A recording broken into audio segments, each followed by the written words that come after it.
बातमी चिखलीतील सामूहिक आत्महत्येचं प्रकरण आणि आता मुलाचा मृत्यू, बापावर गुन्हा दाखल झालाय। बापानं 9 वर्षाच्या मुलाला गळा दाबून संपवलाय। आई वडिलांनीही गळफास घेतला पण बाप वाचलाय।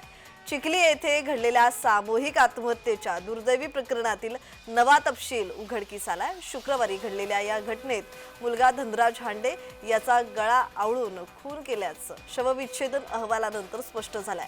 पोलिसांनी त्याच्या वडिलांवर खुनाचा गुन्हा दाखल करत तपास सुरू केलाय।